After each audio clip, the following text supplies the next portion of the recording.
রাসূল করিম সাল্লাল্লাহু আলাইহি ওয়াসাল্লাম নিজে এতিম ছিলেন, আর এতিমের প্রতি তার এত দরদ ছিল। একবার তিনি ঈদের দিকে নামাজ পড়ার জন্য যাচ্ছেন, প্রতিমধ্যে দেখেন একটা বাচ্চা ছেলে কাঁদতেছে। এই রাস্তায় কত মানুষ গেল, কেউ দাঁড়ালো না থমকে, বাচ্চার ক্রন্দন কাউকে থামাইতে পারলো না। কিন্তু বিশ্ব নবী, দয়ার নবী রাহমাতুল লিল আলামিন বাচ্চার কান্না দেখে পাও বাড়াতে পারলেন না।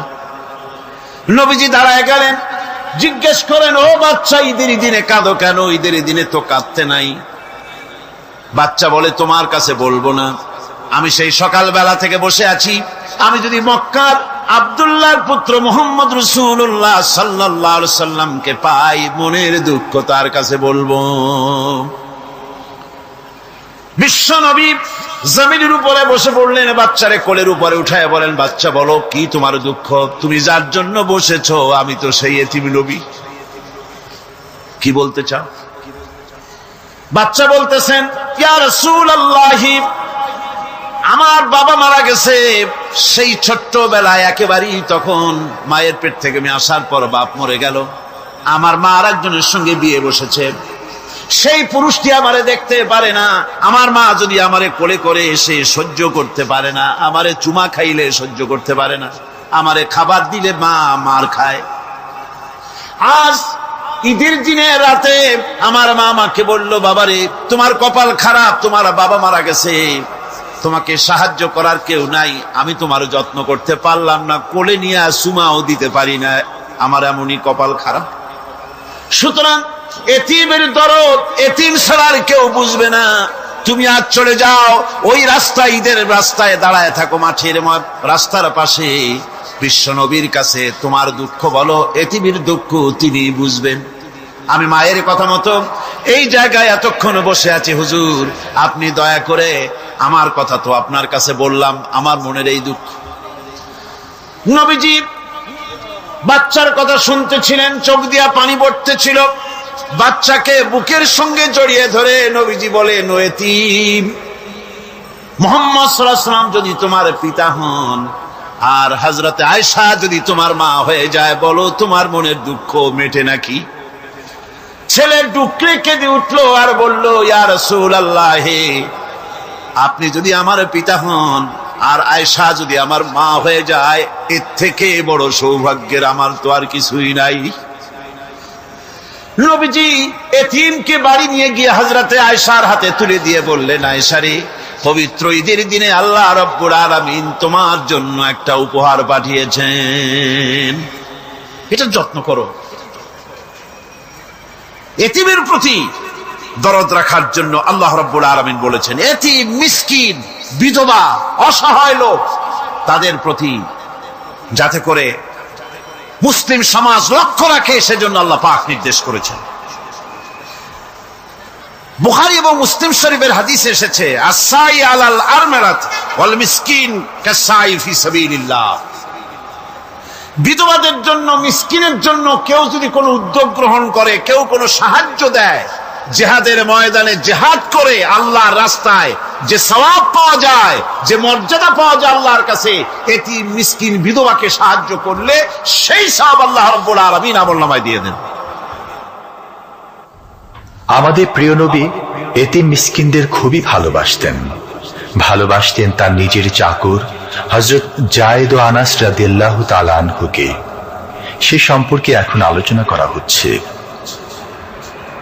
তার চরিত্রই প্রমাণ করে, নবীদেরকে বাইয়ানাত দেওয়া হয়েছে, এমন চরিত্র আচার আচরণ দেওয়া হয়েছে যাতে করে লোকেরা অভিভূত হয়ে যায়, আকৃষ্ট হয়ে যায়। হযরতে যায়েদ, তিনি তো কৃতদাস ছিলেন, হারায় গেলেন বাপ মা থেকে, আর এরপরে কুদরত তারে মুহাম্মদ সাল্লাল্লাহু আলাইহি ওয়াসাল্লামের ঘরে উঠায় দিল। তিনি তখন আল্লাহর নবী, তখন নবুয়তের দায়িত্ব পান নাই। যায়েদের পিতার কাছে খবর হয়ে গেল, যায়েদ আছে রাসূলের বাড়িতে, মুহাম্মদ সাল্লাল্লাহু আলাইহি ওয়াসাল্লামের বাড়ি মক্কায়। তারা এসে হুজুরের সঙ্গে দেখা করে বললেন, মুহাম্মদ সাল্লাল্লাহু আলাইহি ওয়াসাল্লাম, জানতে পেরেছি আপনার কাছেই আমাদের ছেলে যায়েদ আছে, মেহেরবানি করে তাকে আমাদেরকে ফিরায় দেন। হুজুর বলেন, যায়েদ যদি তোমাদেরকে চিনতে পারে আর যদি যেতে চায়, আমার পক্ষ থেকে কোনো আপত্তি নাই, অবশ্যই যাবে। তবে যায়েদ যদি যেতে না চায়, আমি এমন লোক নই যে কেউ আমার কাছে থাকতে চাইলে আমি জোর করে তাকে ঠেলেও দিতে পারি না, আমি তেমন লোক নই। পিতা বললেন, আপনি অবশ্যই যুক্তিপূর্ণ কথা বলেছেন। হযরতে যায়েদকে আনা হলো। হুজুর বললেন, তুমি কি চেনো এদের? কি? যায়েদ বললেন, চিনি, ইনি আমার বাবা, উনি আমার চাচা। যায়েদের পিতা বলেন, বাবারে বাড়ি চলো, তোমার মা কেঁদে কেঁদে হয়রান, চলো বাড়ি যাই, বাড়ির যা কিছু আছে সব তোমাকে ফিরিয়ে দেওয়া হবে। হযরতে যায়েদ বলতেছেন, পিতা বাড়িতে যা আছি তাই শুদ্ধ, তামাম দুনিয়াটা যদি আমারে দেওয়া হয়, এই লোকটির কাছে থেকে যে ব্যবহার পেয়েছি, আমি এই লোকের কদম ছেড়ে যেতে পারি না। তার চরিত্রই প্রমাণ করে তিনি নবী, কি ব্যবহারটা পেয়েছেন। এই কোরআন শরীফের ভিতরে আল্লাহ রাব্বুল আলামিন 82 বার বলেছেন, বান্দা নামাজ পড়ো। আর আল্লাহ তাআলা 82 জায়গায় বলেছেন, নামাজ প্রতিষ্ঠা করো, নামাজ কায়েম করো। নবীজি কোরআনে হাদিসের মধ্যে বলেছেন, লা দীনা লিমান লা সালাতা লাহু, যার কাছে নামাজ নাই তার কাছে দ্বীন নাই। মান তারাকা সালাতান মুতাআম্মিদান ফাকাদ কাফারা, ইচ্ছা করে যে নামাজ ছেড়ে দিল সে কাফের হয়ে গেল। নামাজের জন্য তাদেরকে বলো, আল্লাহর ভয় তাদের অন্তঃকরণের মধ্যে সৃষ্টি করে দাও। আর এই নামাজ পড়তে হবে জামাতের সাথে। নামাজ পড়তে হবে কিসের সাথে? জামাতের সাথে। রাসূল করিম সাল্লাল্লাহু আলাইহি ওয়াসাল্লাম বলছেন, হুজুরের কাছে, আল্লাহর নবীর কাছে, হযরতে আবু হুরায়রা রাদিয়াল্লাহু তাআলা আনহু হাদিসটি বর্ণনা করেছেন। হুজুরের কাছে একজন অন্ধ লোক এলো। সেই অন্ধ লোক এসে বললেন, হুজুর আমি তো চোখে দেখি না, জামাতের যে গুরুত্বের কথা আপনি বললেন, আমাকে কি রুখসত দেওয়া যায় নাকি? আমি অনেক সময় সাথী সঙ্গী পাই না, আমাকে কি রুখসত দেওয়া যায় নাকি? হুজুর বললেন, হ্যাঁ তোমাকে রুখসত দেওয়া গেল। অন্ধ যখন হেঁটে যাচ্ছিলেন, নবীজি তাকে আবার ডাকলেন, ডেকে জিজ্ঞেস করলেন, অন্ধ, নামাজের মসজিদের আজান কি তোমার কানে যায়? বলে, হ্যাঁ আমি আজান শুনি। হুজুর বললেন, আজানের জবাব দিবা, মসজিদে এসে জামাতে নামাজ পড়বা। একজন অন্ধকে রুখসত দেওয়া হয় নাই। মসজিদে আজান শোনার পর ঘরে বসে যদি নামাজ আদায় করেন, নামাজের হক আদায় হবে না। হুজুর সাল্লাল্লাহু আলাইহি ওয়াসাল্লাম বলেছেন, মসজিদে আজান হওয়ার পর যে ব্যক্তি ঘরে বসে নামাজ পড়ে, আমার ইচ্ছা হয় ঘরটা আগুন দিয়ে জ্বালায় দেই। কে বলতেছেন? রাহমাতুল লিল আলামিন, রাহমাতুল লিল আলামিন বলতেছেন। ঘরের মধ্যে যদি মেয়ে লোক আর বাচ্চারা যদি না থাকতো, তাহলে আমার ইচ্ছা হয় আমি বলি, আগুন দিয়ে ঘরটারে জ্বালায় দাও। এই ঘরের মহব্বতেই তো সে বাইর হয় না। নামাজের এত বড় গুরুত্ব দেওয়া হয়েছে। আমার বন্ধুগণ, এই নামাজি জামাতি আল্লাহর নবী জীবনের শেষ নামাজ জামাতে আদায় করেছেন। জীবনের শেষ নামাজটাও জামাতে আদায় করলেন। তখন তার এমন অবস্থা, এত অসুস্থ, দাঁড়াতে পারেন না, হাঁটতে পারেন না। দুইজন সাহাবীর কাঁধের উপরে ভর করে তারপরে বহু কষ্ট করে মসজিদে গিয়ে নামাজ আদায় করেছেন, খুতবা দিয়েছেন। বললেন, খুতবা দিতে গিয়ে বললেন, আজ থেকে মসজিদে নববীর চতুর্দিকের সকলের দরজা বন্ধ হয়ে যাবে, শুধু আবু বকরের দরজাটা খোলা থাকবে। আল্লাহর নবী বললেন, আল্লাহ রাব্বুল আলামিন এই পৃথিবীতে তার এক বান্দাকে জাগতিক সব সম্পদ দিতে চেয়েছিলেন, কিন্তু সে বান্দা সব জাগতিক সম্পদকে উপেক্ষা করে মাবুদের সঙ্গে দেখা করা বেশি জরুরি, বেশি পছন্দ মনে করেছেন। এতটুকুন কথা নবীজি বললেন, কেউ কিছু বুঝলো না। হযরতে আবু বকর রাদিয়াল্লাহু তাআলা আনহু হুজুরের এই কথা শুনে কাঁদতে কাঁদতে তিনি অস্থির হয়ে যাচ্ছেন। সাহাবীরা চিন্তা করলেন, হুজুর কান্না কার কথা বলেছেন, তাতে কান্নার কি আছে? বয়োবৃদ্ধ, জ্ঞান বৃদ্ধ হযরতে আবু বকর রাদিয়াল্লাহু তাআলা আনহু বুঝতে পেরেছেন, এই পৃথিবীর সব সম্পদ তো আল্লাহ হুজুরকেই দিতে চেয়েছিলেন। তিনি সমস্ত সম্পদকে উপেক্ষা করে তার মাবুদের সঙ্গে দেখা করার জন্য প্রস্তুতি নিয়েছেন। তার মানে হলো আল্লাহ নবী বিদায় হয়ে যাবেন, আমরা নবী থেকে এতিম হয়ে যাব। নবীজি ঘরের মধ্যে প্রবেশ করলেন, প্রচন্ড জ্বর এলো। এই প্রচন্ড জ্বর নিয়ে তিনি শুয়ে আছেন, কখনো বেহুশ কখনো হুশ। এর মধ্যে সারাজান হয়ে গেল। সাহাবীরা বহুক্ষণ অপেক্ষা করে হযরত আবু বকরের ইমামতিতে নামাজ শুরু করলেন। হুজুরের হুশ এলো, প্রশ্ন করলেন, আয়েশা রে, এখন কোন সময়? হযরত আয়েশা বলেন, ইয়া রাসূলুল্লাহ, মসজিদে নববীতে নামাজ শুরু হয়ে গেছে। সাহাবীরা অনেকক্ষণ অপেক্ষা করে আমার বাবার ইমামতিতে নামাজ পড়তেছে সবাই, কিন্তু সাহাবীরা কেঁদে কেঁদে নামাজের মধ্যে কাঁদতে কাঁদতে অস্থির হয়ে যাচ্ছে। তাদের মনের ধারণা হয়েছে নবীজির পেছনে নামাজ পড়ার কিসমত থেকে তারা মাহরুম হয়ে গেল। নবীজি বলেন, আয়েশা, দরজা খুলে দাও আর আমার মাথাটা একটু উঁচু করে ধরো, আমি একটু নামাজের দৃশ্যটা দেখি। দরজা খুলে দেওয়া হলো, নবীজির মাথা উঁচু করে ধরা হলো। নামাজের জামাতের দৃশ্য দেখে নবীজি আবার শুয়ে পড়লেন। হযরত আয়েশা লক্ষ্য করে দেখেন নবীজির দুই চোখের কোনা দিয়া পানি পড়তেছে। মা আয়েশা জিজ্ঞেস করেন, ইয়া রাসূলুল্লাহ, নামাজের দৃশ্য দেখে চোখে কেন পানি এলো? হুজুর বলেন, আয়েশা রে, এটা কোনো দুঃখের পানি নয়, এটা তৃপ্তির পানি। এই যে জামাত নামাজ পড়তেছে লোকেরা, এই জামাত কায়েমের জন্য তায়েফের ময়দানে অনেক রক্ত আমার ঝরেছে। উহুদের ময়দানে দান্দার মুবারক শহীদ হয়েছে, সাহাবায়ে কেরাম জীবন দিয়েছে। এই যে জামাত আমি দেখতে পেলাম, ভবিষ্যতের একটা ছবি যেন চোখে ধরা পড়লো। আমার মনে হলো কিয়ামত পর্যন্ত এই পৃথিবীতে আমার যত উম্মত আসবে তারা এইভাবে করে জামাতে নামাজ আদায় করবে।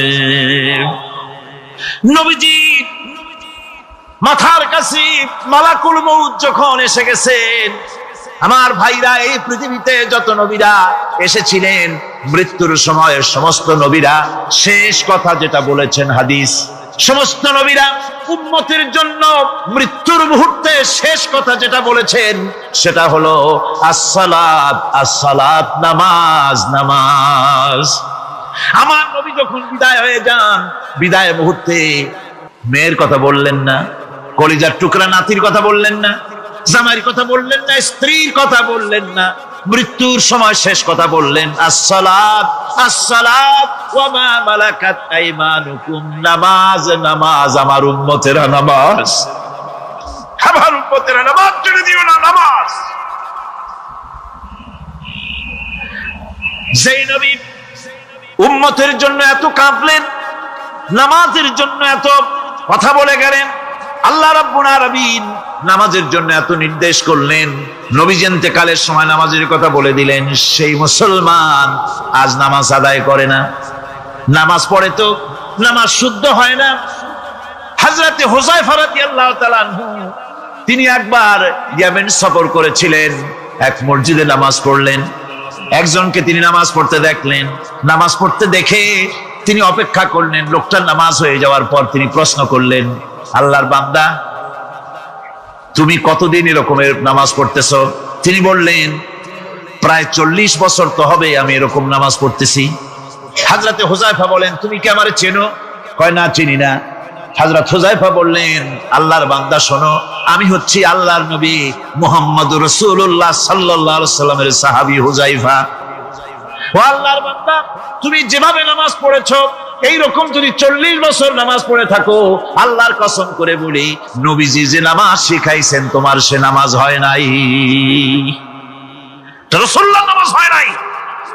নামাজ পড়লেই হবে না, রাসূলুল্লাহ বলেছেন, সাল্লু কামা রাআইতুমুনি উসাল্লি, নামাজ পড়ো সেইভাবে যেভাবে আমারে পড়তে দেখো। বিশ্বাস করুন ভাইরা, নামাজ যদি না হয়, হরতাল করিয়া, মিছিল করিয়া, বিক্ষোভ করিয়া, যে কোনো আন্দোলন করে ইসলামকে বিজয়ী করা যাবে না যতক্ষণ পর্যন্ত নামাজ সহি না হবে। নামাজ হচ্ছে ফাউন্ডেশন, নামাজ নাই কিচ্ছু নাই। ঠুকঠাক করে দুইটা সেজদা দিয়ে উঠে যাবেন, আপনার ইসলামী আন্দোলনের 4 পয়সার দাম নাই। নামাজ আগে, জিহাদের ময়দানেও নামাজ, যেখানে আছেন ওখানেই নামাজ পড়তে হবে, আর তা পড়তে হবে আদবের সাথে, মুহাব্বতের সাথে। আপনারা বিরক্ত হচ্ছেন না তো? হাদিস শরীফ থেকে শোনাচ্ছি, আল্লাহর নবী এক জিহাদ থেকে ফিরে এসেছেন, রাত কাটাচ্ছেন, শিবির তাবু গেড়েছেন। কয়েকজনকে পাহারার দায়িত্ব দিলেন, রাতের বেলায় পাহারা দিতে। বাই রুটেশন, 2 জন ঘুমাবে, 2 জন পাহারা দেবে। 2 জনের ভাগ্যে পাহারা পড়লো রাত 12টার পরে। পাহারা দিতেছেন, 2 জনের একজন বলল 2 জন জেগে না থেকে আমরা একজন ঘুমাই, একজন পাহারা দেই, কোনো অসুবিধা হলে আমার উঠায় দিও। বলে ঠিক আছে। একচেয়ে মুসলমানদের সবচেয়ে বড় জিনিস নামাজ হয় না। নামাজ যত পড়া হয়, অধিকাংশ নামাজ হয় না। নামাজের ভিতরে তাদিল আর কাম, তাদিল করা ওয়াজিব। যতক্ষণ দাঁড়িয়ে থাকবেন, রুকুতে থাকবেন, যতক্ষণ দাঁড়ায় থাকবেন ততক্ষণ অন্তত 1 তাসবিহ পরিমাণ তো বটেই। যদি তা না হয়, রুকুত থেকে দাঁড়ালেন, সেজদায় চলে গেলেন, ওয়াজিব তরক হলো। সেজদা দিলেন না, নামাজ ফাসিদ হয়ে গেল, নষ্ট হয়ে গেল। এটা পাগলামি না। নামাজ সহিভাবে আদায় করতে হবে। নামাজ থেকে দাঁড়াবেন, রুকুত থেকে দাঁড়ায় গেলেন, বলবেন রব্বানা লাকাল হামদ, কোন রব্বানা লাকাল হামদ হামদান কাসীরান তাইয়্যিবান মুবারাকান ফীহি। একজন সাহাবী এই দোয়াটা পড়ছিলেন। নামাজ শেষ করে আল্লাহর নবী প্রশ্ন করলেন, নামাজের ভিতরে অতিরিক্ত এই কথাগুলি কে বলেছো? সাহাবী ভয় পেয়ে গেলেন। ভয় ভয় তিনি বললেন, হুজুর আমি বলেছি। হুজুর বললেন, তুমি জানো না আমি নবী, তুমি নবী না। আমি যা দেখি তুমি দেখতে পাও না। তুমি যখন এই দোয়াটা পড়তেছিলে, আমি লক্ষ্য করেছিলাম আল্লাহর রহমতের ফেরেশতারা প্রতিযোগিতা করতেছিল তোমার আমল নামায় কে কত বেশি নেকি লিখবে। রুকুতে দাঁড়ায়া এটা পড়বেন। সেজদায় চলে যাবেন, 2 সেজদার মাঝখানে ততক্ষণ বসে থাকবেন যতক্ষণ একটা সেজদার ভিতরে ছিলেন। পড়বেন আল্লাহুম্মা গফিরলি ওয়ারহামনি ওয়াহদিনি ওয়াআফিনি ওয়ারযুকনি। নামাজের মধ্যে দোয়া করতেছেন, আল্লাহ আমারে ক্ষমা করে দাও। এসব দোয়া সব হুজুরের।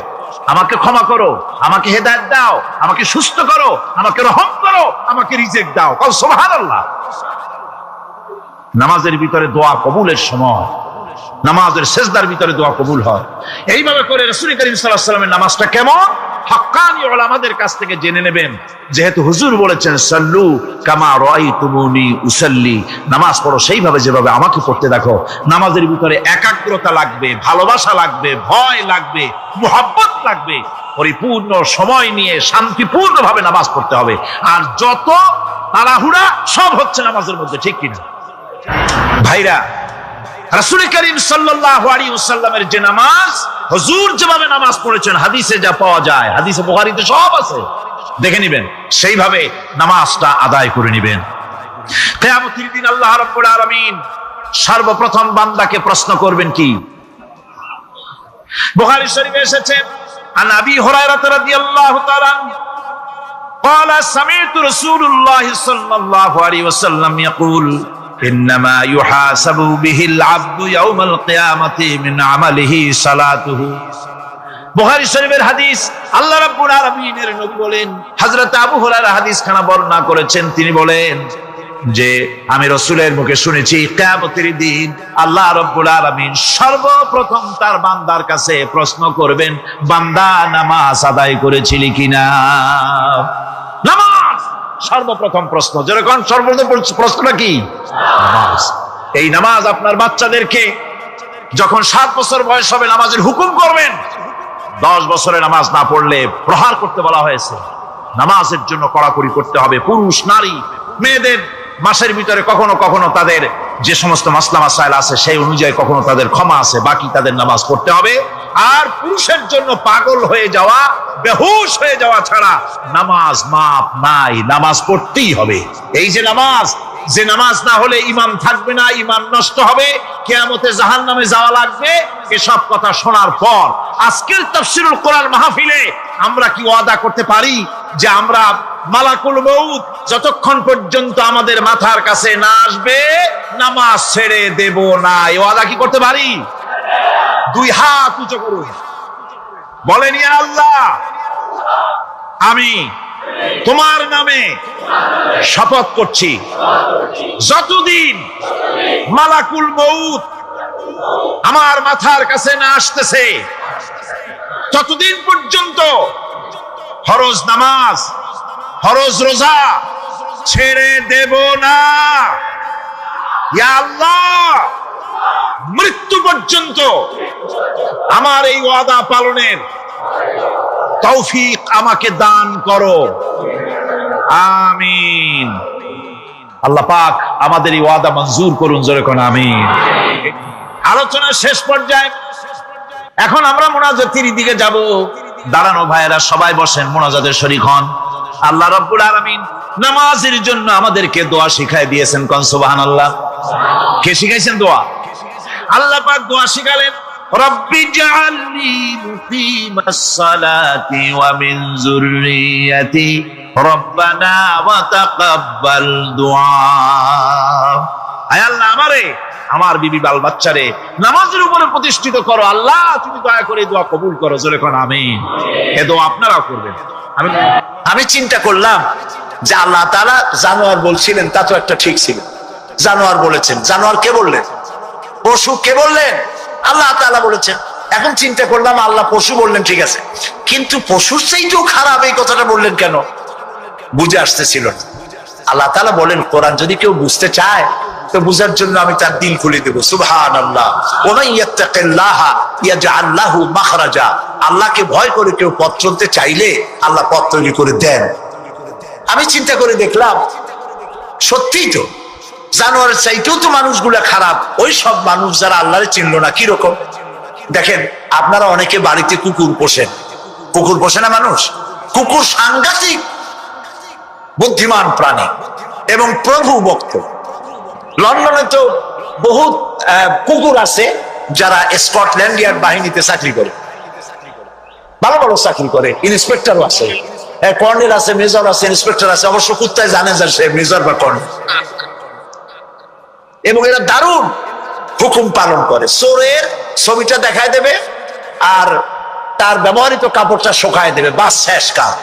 যেখানে পাবে সেখানে ধরবে। $1 কোটি বা পাউন্ডও যদি দেয় কুত্তায় ছাড়বে না। সাংঘাতিক অফিসারেরা। কথা বুঝতে পেরেছে? তো অনেকে কুত্তা পোষে। এখন কুত্তা পুষেছে, মাহফিলে আসছে একটা লোক, রাত 2:30, 2টা বা 11টার সময় বাড়ি ফিরেছে। কুত্তা টের পাইছে, অন্ধকার রাত, কে যেন আসতেছে। কুত্তা তার ভাষায় বলেছে হল্ট।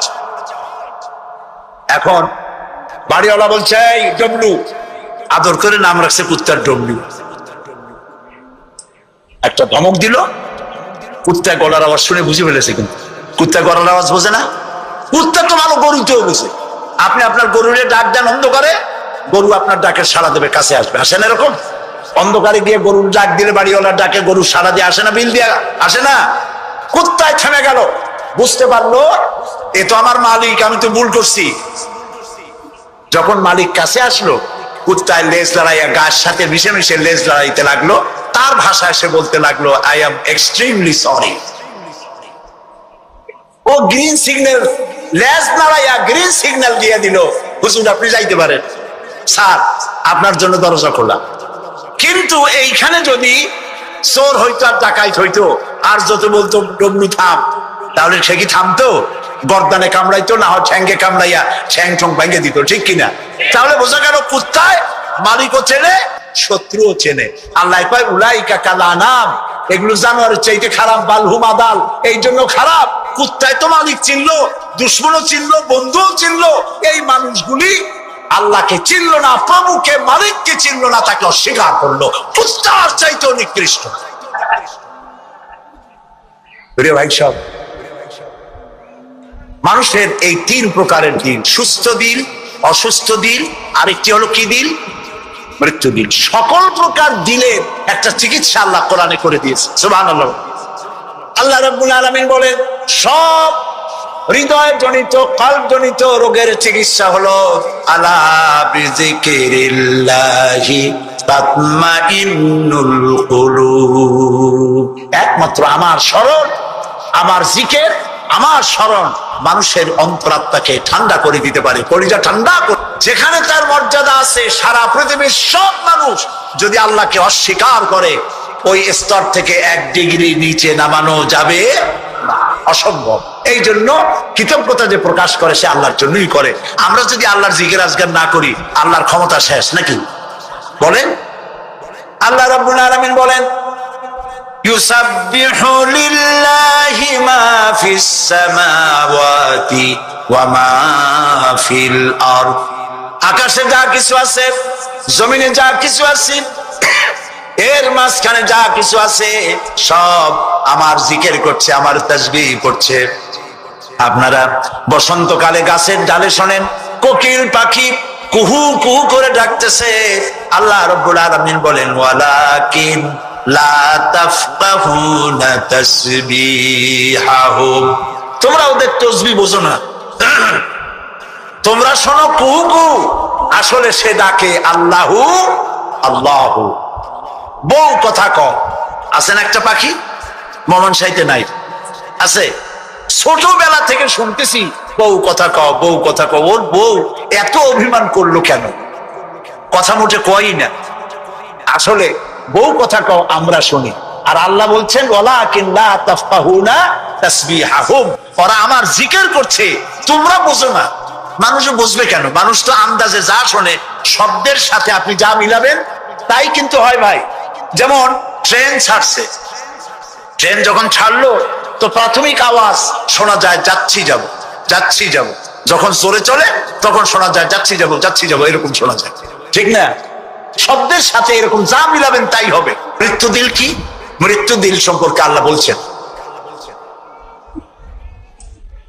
ওয়ালাকাদ যারানা লিজাহান্নামা কাসীরাম মিনাল জিন্নি ওয়াল ইনস লাহুম কুলুবুন লা ইয়াফকাহুনা বিহা। মানুষ আর জিনদের মধ্যে আল্লাহ তাআলা বলেন আমি এক শ্রেণীর রেডিমেড জাহান্নামী তৈরি হয়েই আছে মানুষ এবং জিনের মধ্যে। ওরা কারা? লক্ষ্য করুন, মৃত্যু দিল কাদের? লাহুম কুলুবুন লা ইয়াফকাহুনা বিহা, যাদেরকে আমি হৃৎপিণ্ড দিয়েছি, বিবেক দিয়েছি, সব বোঝে, আমারে বোঝে না। আছেন এরকম কিছু বুদ্ধিজীবী? বলেন আছে না? কবি আছেন এমন কিছু, সাহিত্যিক আছেন এমন কিছু। নারীর সৌন্দর্য, নারীর রূপের সৌন্দর্যের ব্যাপারে কবিতা লিখতে লিখতে কলমের কালি শেষ হয়ে যায়, কিন্তু এই সৌন্দর্য কে দিলেন তার চিনতেই পারলো না। ফুলের ব্যাপারে গান লেখে, কবিতা লেখে, ফুলের রং, ফুলের গন্ধ। প্রজাপতি, প্রজাপতি কে এত সুন্দর করে, কোন শিল্পী তোমার ডানায় এত সুন্দর রং দিল, তার গান তৈরি করে, কিন্তু প্রজাপতির রং কে দিল আরে খুঁজে পায় না। তারপরে বলে কি? বলে যে সব বুঝেছি, শান্তিনিকেতন গিয়া পড়ে শুনিয়া সাহিত্যের উপরে ডক্টরেট ডিগ্রি নিয়া কয় সব বুঝেছি। বলে বাবা কি বুঝেছো? কয় দেয়ার ইজ নো গড। সারা জীবন বসে বুঝলো যে প্রভু বলতে কেউ নাই, আল্লাহ বলতে কেউ নাই। বলে নাউযুবিল্লাহ, লাহুম কুলুবুন লা ইয়াফকাহুনা বিহা, সব বোঝে কিন্তু আল্লাহরে চেনে না। নিজের শরীরটা দেখে, আল্লাহরে খুঁজে পায় না। আরে তুমি তো তোমার শরীরটা দিয়েই আল্লাহরে চিনতে পারো, সুবহানাল্লাহ বলো। শরীরটা দিয়ে আল্লাহরে চেনা যায়। এই যে দুটো চোখ, এই চোখ দিয়ে সব সময় আমরা নেগেটিভ দেখি, সব সময় প্রতিটি চিত্র, প্রতিটি মুহূর্তে নেগেটিভকে পজিটিভ করে দেখায় কে? কে দেখায়? সুবহানাল্লাহ। এত সুন্দর দুটি চোখ আল্লাহ দিলেন, চোখের মধ্যে আল্লাহ আবার পানি দিয়ে দিলেন। পানি মানে কান্নার পানি না, এমনি চোখে পানি আছে। আপনি চোখে পলক মারেন, পলক মারেন না? কথা না বললে বুঝি কি? এই যে পলক মারেন, এটা কি ইচ্ছে করে মারেন না অটোমেটিক হয়? অটোমেটিক হয়। ইচ্ছে করে মারলে ভটর ভটর করতো। আপনি নিজের অজান্তেই চোখগুলি পলক মারে কেন?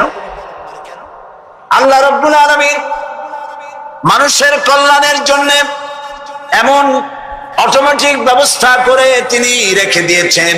শহরে, বন্দরে, গ্রামে, নগরে, গঞ্জে বাতাসের ভিতরে পলিউশন আছে, রোগের জার্ম আছে, বাতাসের ভিতরে উড়ে বেড়ায়, অনবরত চোখের ভিতরে প্রবেশ করে চোখ নষ্ট করে দিতে পারে। এই জন্য রব্বুল আলামিন চোখের ভিতরে পানি ধরনের একরকম মেডিসিন রেখে দিয়েছেন। প্রতি মুহূর্তে চোখ পলক মেরে মেরে চোখকে আল্লাহ তাআলা ক্লিন করে দিতেছেন।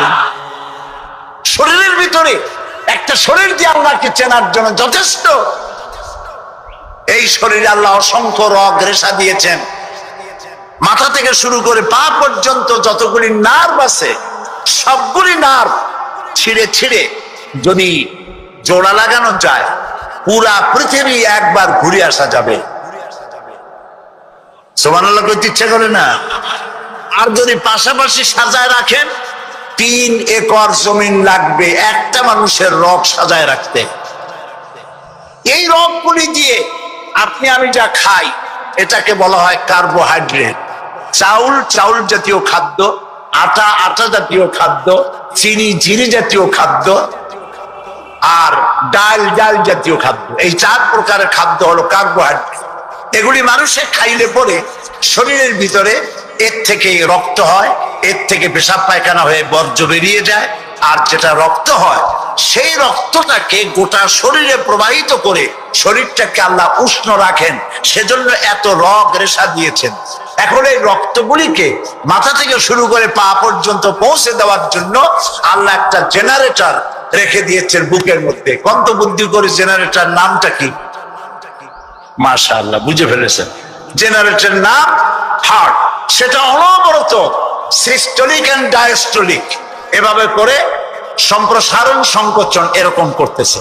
চিকিৎসা বিজ্ঞানীরা বলেছেন মানুষকে মাথা থেকে শুরু করে কাটাকাটি করে সব বুঝেছি, কিন্তু হার্ট এরকম এরকম করে কেন, এর উৎস আজ পর্যন্ত পৃথিবী খুঁজে পায় না। এটি এভাবে করে করে রক্ত ছড়িয়ে দিচ্ছে। এখন দেখেন আল্লাহর খোঁজার ব্যবস্থা।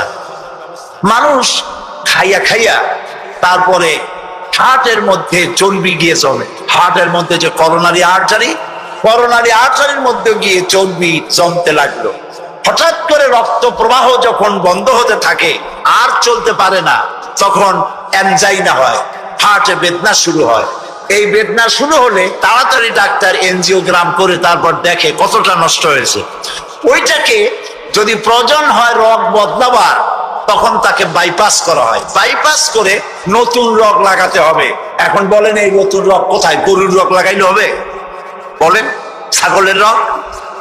এখন আল্লাহ রব্বুল আলামিনকে চেনা সহজ। ওই রব্বুল আলামিন এমন সুন্দর ব্যবস্থা রেখেছেন, কারো যদি বাইপাস ওপেন হার্ট সার্জারি করার যদি প্রয়োজন হয়, রগের যদি 2-4টা রগ যদি লাগে, আল্লাহ রাব্বুল আলামিন মানুষের হাতের মধ্যে পায়ের মধ্যে স্পায়ার পার্টস কতগুলি রগ রেখে দিয়েছেন। ডাক্তারেরা পা থেকে হাত থেকে সেই রগগুলি নিয়ে হার্টের ভিতরে ওই রগ লাগিয়ে দিয়ে নতুন ভাবে আবার রক্ত সঞ্চালনের ব্যবস্থা করে দেয়। যালিকুমুল্লাহু রাব্বুকুম, এই হচ্ছে তোমাদের রব। সুবহানাল্লাহ বলে। ইনি আল্লাহ যিনি এই ব্যবস্থা করেছেন। কিডনি লাগে একটা মানুষের জন্য কয়টা? না 2টা লাগে না, কিডনি লাগে একটা, কিন্তু আল্লাহ তাআলা দিচ্ছেন কয়টা? 2টা। একটা যদি অকেজ হয়ে যায় তো আরেকটা দিয়ে যেন কাজ হয়।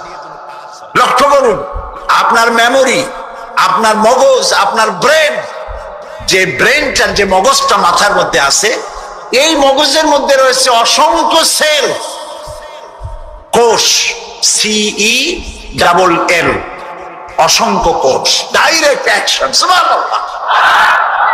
কপালে যদি থাকে আল্লাহরে চিনতে কষ্ট হয় না, আর কপালে না থাকলে শান্তিনিকেতন থেকে PhD ডিগ্রি করে কাফের হয়ে যায়, মুরতাদ হয়ে যায়, কপাল পড়ে যায়।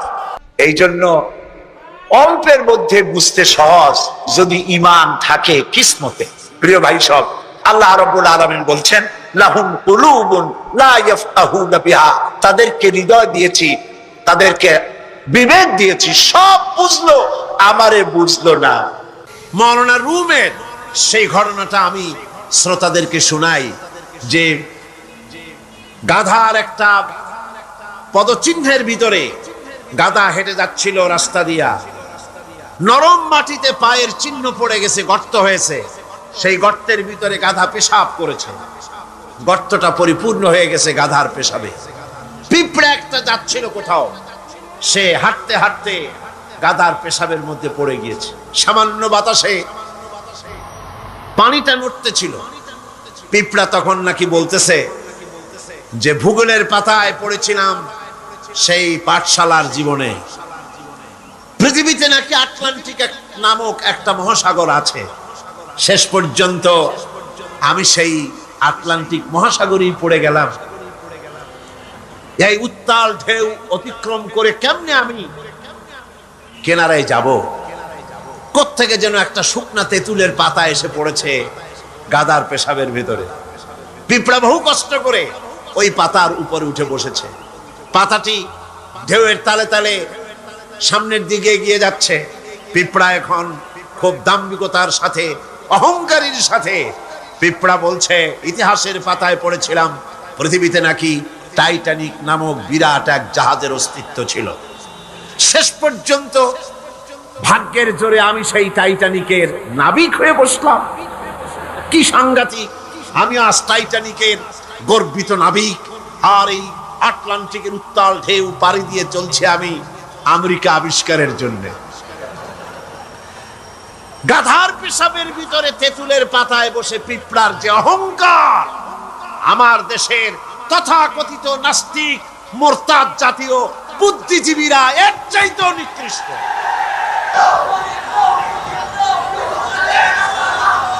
এবার আল্লাহর ভাষায় শুনুন, পৃথিবীর শ্রেষ্ঠ মানুষ কারা তাও আল্লাহর ভাষায় শুনেছেন। এবার আল্লাহর ভাষায় শুনুন, এই পৃথিবীতে নিকৃষ্ট মানুষ কারা। আল্লাহ পাক বলেন, ইন্না শাররাদ দাওয়াবি ইনদাল্লাহিল্লাযীনা কাফারু ফাহুম লা ইউমিনুন। আল্লাহ পাক বলেন, এই পৃথিবীর বুকে বিচরণশীল জীবদের মধ্যে সবচাইতে নিকৃষ্ট প্রাণী বা জীব হচ্ছে তারা যারা নাকি ঈমান আনে নাই। যারা ঈমান আনে নাই তারাই হলো, অর্থাৎ যারা নাস্তিক, যারা মুরতাদ, তারা হলো পৃথিবীর যারা কাফের, তারা হচ্ছে পৃথিবীর সবচাইতে নিকৃষ্ট প্রাণী। এই পৃথিবীতে বিচরণশীল জীব প্রাণী যত আছে আল্লাহর দৃষ্টিতে নিকৃষ্ট হচ্ছে কারা? নাস্তিক এবং মুরতাদ। এদের জন্য শাস্তি আল্লাহ রাব্বুল আলামিন বলেন, কাফির দুনিয়া এবং আখিরাতের উভয় জায়গায় শাস্তি তারা পাবে, কোন জায়গায় তাদের শান্তি হবে না। ফাআম্মাল্লাযীনা কাফারু ফাউআযিবুহুম আযাবান শাদীদান ফিদ দুনিয়া ওয়াল আখিরাহ ওয়া মা লাহুম মিন নাসিরিন। যারা নাকি কুফরি করেছে, আমাকে অস্বীকার করেছে, আমার আইনকে অবজ্ঞা করেছে, অস্বীকার করেছে, তাদেরকে দুনিয়া এবং আখিরাতে আমি লাঞ্ছিত করব এবং তারা কোনো সাহায্যকারী পাবে না। কাফের হচ্ছে, নাস্তিক এবং মুরতাদরা হচ্ছে চতুষ্পদ জানোয়ারের মতো নির্বোধ। এরা নিজেদেরকে বুদ্ধিমান বলে দাবি করে, কিন্তু আল্লাহর কথায় এরা হচ্ছে নির্বোধ চতুষ্পদ জানোয়ারের মতো। কিসের মতো বলুন? জানোয়ারের মতো। আল্লাহ পাক বলছেন, আল্লাহ পাক বলেন, ওয়ামাসালুল্লাযীনা কাফারু কামাসালিল্লাযী ইয়ানঈকু বিমা লা ইয়াসমাউ ইল্লা দুআআ ওয়া নিদা সুম্মুম বুকুমুন উমিয়ুন ফাহুম লা ইয়াকিলুন। আল্লাহ পাক বলেন, কাফেরদের দৃষ্টান্ত হচ্ছে এরকম, রাখাল যেমন তার জানোয়ারকে ডাকে। আপনাদের দেশে আছে না রাখাল গরুকে ডাকে, এই গরু এদিকে আয়, বলে না? এদিকে আয়, অথবা ডাইনে যাবার সামনে যা। গরু থেকে বোঝে যে এদিকে আয় মানে আমারে ডাকতেছে, ওদিকে যা মানে আমারে সরে যেতে বলতেছে। এগুলো বোঝে? বোঝে না। আল্লাহ পাক বলেন, রাখাল যেমন চতুষ্পদ জানোয়ারকে ডাকে। জানোয়ার শুধু একটা আওয়াজ শোনে মাত্র, কিন্তু রাখাল কি বলে তা সে বুঝতে পারে না, শুধু একটা আওয়াজ শোনে। ও তো হলো বধির, ও হলো অন্ধ, ও হলো বোবা। অনুরূপ ভাবে যারা কাফের, তারাও কোরআনের কথা শোনে, হক তারা দেখে, হকের আওয়াজ তারা শোনে, কিন্তু ওই চতুষ্পদ জানোয়ারের মতো একটা আওয়াজ শোনে, কি বলে তা তারা বোঝে না। আল্লাহ পাক বলেন, কাফেরদের আমল হলো এরকম, যারা নাকি আমাকে অস্বীকার করেছে, তাদের আমল, তাদের কাজগুলি অবস্থা এমন, যেমন মরুভূমির ভিতরে মরুচারীরা পথ চলতে গিয়ে দূরে দেখতে পায় পানি আছে, পানি মনে করে তার কাছে যায়।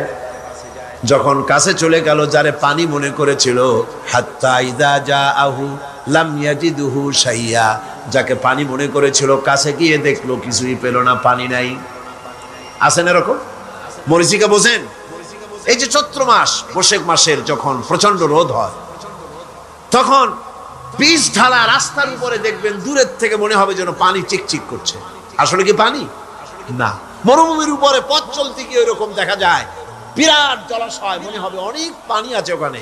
যখন কাছে যায়, কাছে গিয়ে প্রাণান্ত হয় ওখানে গিয়ে পানিটা পান করার জন্য। আল্লাহ বলেন কাছে যখন যায়, আত্তা ইযা জাহু লাম ইয়াজিদহু শাইয়া, কাছে গিয়ে তখন কিছুই পায় না। এইভাবে মরিচিকার ভেতর মরিচিকা দেখে মরুচারীরা যেমন পানির জন্য ছুটে যায়, পানি পায় না, প্রাণান্ত হয়ে যায়। কাফির, বেঈমান, নাস্তিক, মুরতাদরা তাদের সমস্ত জীবনের আমলগুলি এভাবে নিষ্ফল, কোনো দাম নাই, কোনো মূল্য নাই। তারা নিজেদের তৈরি করা মতবাদকে শান্তি আছে বলে মনে করে শেষ পর্যন্ত দেখে কিছুই নাই। যেমন কমিউনিজম ৭২ বছর ধরে পৃথিবীকে কিছুই দিতে পারে নাই। জ্বালা দিয়েছে, যন্ত্রণা দিয়েছে, কষ্ট দিয়েছে, হতাশা দিয়েছে, ক্ষুধা দিয়েছে, দারিদ্র দিয়েছে, নির্যাতন করেছে, নিষ্পেষণ করেছে। মানুষের জন্য ভালো কিছুই করতে পারে নাই। বলেন পেরেছে নাকি? কি বলেন পেরেছে? সুতরাং এভাবে গরিব ওরা মনে করে ভালো, আসলে তো ভালো না।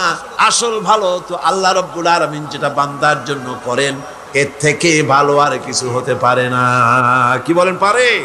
পারে না। যারা নাকি কাফের, আমাকে অস্বীকার করেছি, আমার আইনকে অস্বীকার করেছে, আমার সঙ্গে বিদ্রোহিতা পোষণ করেছে, আর এই অবস্থায় যদি তার মৃত্যু হয়ে যায় কবরি হালতে, তাহলে আল্লাহ, ফেরেশতা এবং সমস্ত সৃষ্টিকুলের লানাত তার উপরে, জোরে কর নাউজুবিল্লাহ। এরপরে মৃত্যুর পর কাফির নাস্তিকেরা যখন চলে যাবে জাহান্নামের ভিতরে, যখন যাবে সেখানেও তাদের কোনো চিৎকারে কাজ হবে না, সাহায্যকারী মিলবে না। দুনিয়াও অশান্তি, আখিরাতেও অশান্তি, শান্তি কোথাও মিলবে না। জাহান্নামের ভিতরে তো অবস্থাটা এমন হবে, লা ইয়ামুতু ফিহা ওয়ালা ইয়াহইয়া, সেখানে তারা বাঁচবেও না, মরবেও না, এমন এক দুরবস্থার মধ্যে তারা কাটাবে। সেখানে বসে তারা ওয়াহুম ইয়াস্তারিখুনা ফিহা ربنا أخرجنا نعمل صالحا غير الذي كنا نعمل। সেই জাহান্নামের ভিতরে বসে তারা চিৎকার করবে আর বলবে, রব্বুল আলামিন, মেহেরবানি করে আমাদের কি আর একবার জমিনে পাঠায় দাও। এইবার যদি পৃথিবীতে ফিরে যেতে পারি, ভালো ভালো কাজ করব, অন্যায় কাজ আর করব না, সুবিশাব হয়ে যাব, নামাজ পড়ব, দিনদার হব, ইমানদার হব। আল্লাহ বলবেন, আওয়ালাম নুআম্মিরুকুম, আমি কি হায়াত দিয়েছিলাম না? করলে তার ভিতরে বহুত কিছুই করতে পারতে, আর তোমাদের কাছে সতর্ককারীও এসেছিল, তা তোমরা মানো নাই, ঈমান আনো নাই। আজকে চিৎকার মেরে কোনো কাজ হবে না। ফাযুকু ফামা লিয-যালিমিনা মিন নাসীর, এই পাপের শাস্তি এখন ভোগ করতে থাকো, তোমাদের জন্য কোনো সাহায্যকারী তোমরা পাবে না, কোনো সাহায্যকারী পাবে না। জাহান্নামের আগুনই একমাত্র তোমাদের স্থান। জোরে কর নাউজুবিল্লাহ, জোরে বলেন নাউজুবিল্লাহ। কাফেররা দৃশ্যত যদি কোনো ভালো কাজ করেও, তা কখনো মুমিনদের কাজের সমান হবে না। কাজ সুবহানাল্লাহ। কাফেররা ভালো কাজ করে না? করে কি না? করে। কিছু তো ভালো কাজ করে, অনেক ভালো কাজ করে। ভালো কাজ মানে কি? মানুষের কল্যাণের জন্য, জীবের কল্যাণের জন্য অনেক ভালো কাজ কাফেররাও করে। কিন্তু কাফেরদের ভালো কাজ কখনো মুমিনের ভালো কাজের সমান হবে না। আল্লাহ রাব্বুল আলামিন বলেন, আজআলতুম সিকায়াতাল হাজ্জ ওয়া ইমারাতাল মাসজিদিল হারামি কামান আমানা বিল্লাহি ওয়াল ইয়াউমিল আখির وجاهد في سبيل الله لا يستوون عند الله। আল্লাহ পাক বলেন, হাজীদের পানি পান করায়া আর মসজিদে হারামের খেদমত করে তোমরা কি তাদের সমান হতে চাও যারা নাকি আমার উপর ঈমান এনেছে, পরকালকে বিশ্বাস করেছে, আর আমার রাস্তায় জিহাদ করেছে? এই উভয় দল সমান আমার কাছে সমান হতে পারে না। লা ইস্তাউনা ইনদাল্লাহ, আমার কাছে এরা সমান নয়। হাজীদের পানি পান করানো, কাফেরেরা পান করাতো আর মসজিদে হারামের খেদমত করত, এই দিয়ে তাদের মনের মধ্যে একটা ফখর ছিল যে আমরাও তো মুসলমানের চাইতে ভালো কাজ কম করি না, আমরা হাজীদের পানি পান করাই, হাজীদের পানি পান করাই, তারপরে মসজিদে হারামের খেদমত করি, কম তো কিছু করি না। আল্লাহ বলেন যারা ঈমান আনলো, যারা আমার আখিরাতকে বিশ্বাস করলো, যারা আমার রাস্তায় জিহাদ করলো, জান দিল, মাল দিল, কখনো এই উভয় দল আমার কাছে সমান নয়। আল্লাযীনা আমানু ওয়া হাজারু ওয়া জাহাদু ফি সাবিলিল্লাহি বিআমওয়ালিহিম ওয়া আনফুসিহিম আ'যামু দারাজাতান ইনদাল্লাহ ওয়া উলাইকা হুমুল ফাইজুন। আল্লাহ পাক বলেন যারা নাকি ঈমান এনেছে আর আমার রাস্তায় হিজরত করেছে আর জিহাদ করেছে আমার দ্বীনকে প্রতিষ্ঠা করার জন্য, মাল দিয়ে আর জান দিয়ে, আমার কাছে তাদের বিরাট মর্যাদা। আর ওরাই হলো কামিয়াব, ওরাই হলো সফল কাম, কিয়ামতের দিন তারাই সফল হবে। জোরে বলেন সুবহানাল্লাহ। সুতরাং কাফেরদের কোনো ভালো কাজও মুমিনদের কাজের সমান হবে না, এবং ভালো কাজের মূল্যায়ন কিয়ামতের দিন তাদের হবে না, কারণ তারা ভালো কাজগুলি করেছিল নিজেদের সুনামের জন্য, আল্লাহকে সন্তুষ্ট করার জন্য নয়। ভাইরা আমার, ঈমানের এখানেই হচ্ছে ঈমানের এই গুরুত্ব। ঈমান আসল ব্যাপার, জীবনের সবচাইতে গুরুত্বপূর্ণ বিষয় হলো ঈমান। আল্লাহর উপরে ঈমান এনে সেই ঈমানের উপরে নিজেদেরকে যদি টিকায় রাখা যায়, আল্লাহর উপরে ঈমান এনে সেই ঈমান অনুযায়ী আল্লাহর হুকুম অনুযায়ী যদি জীবন পরিচালনা করা যায়, এটার নামই হচ্ছে ঈমান। এই ঈমানের গুরুত্ব কোরআন শরীফে সর্বাধিক দেওয়া হয়েছে। বলেন না সবটা কাল কি বর্তমান। সুতরাং বর্তমানের উপরে ভিত্তি করে যে আল্লাহ পাক আইনের কিতাব রচনা করেছেন, তার ভিতরে পরিবর্তনের প্রয়োজন, কিয়ামতের এপাশে পরিবর্তন প্রয়োজন দেখা দিবে না। কোন আলহামদুলিল্লাহ। এই জন্যে কোরআন শরীফ বলছে, রাসূল করিম সাল্লাল্লাহু আলাইহি ওয়াসাল্লামের কাছে তারা বলতো, ইয়াকুলুনা হাল লানা মিনাল আমরি মিন শাইইন, তারা বলতো হে নবী, আইন প্রণয়নের ব্যাপারে আমাদের কোনো অধিকার আছে কিনা, আমরা একটু অংশ নিতে পারি কিনা। আল্লাহ পাক জবাবে বললেন, কুল ইন্নাল আমরা কুল্লুহু লিল্লাহ, বলে দাও আইন প্রণয়নের ব্যাপারে, হুকুম পরিচালনার ব্যাপারে সত্তা এখতিয়ার কেবলমাত্র কার? জোরে সরে বলেন কার? আল্লাহ পাক। কারণ এই পৃথিবীতে মানুষের কাছে আইন তৈরি করার মতো একটা গুরুত্বপূর্ণ বিষয় মানুষের হাতে ছেড়ে দেওয়া যায় না। ওই মানুষের হাতে যারা স্বার্থপরতায় ভোগে, যাদের মন সংকীর্ণ, যারা সামান্য সামান্য জিনিস নিয়ে স্বার্থপরতায় ভোগে, তারা এত বড় কাজ করতে পারে না। যদি আইন তৈরি করার দায়িত্ব তাদের দেওয়া হয়, তাহলে সর্বপ্রথম তারা আইন তৈরি করবে নিজেদের ভাষার স্বার্থে, দলের স্বার্থে, দেশের স্বার্থে, অঞ্চলের স্বার্থে, তারপরে করবে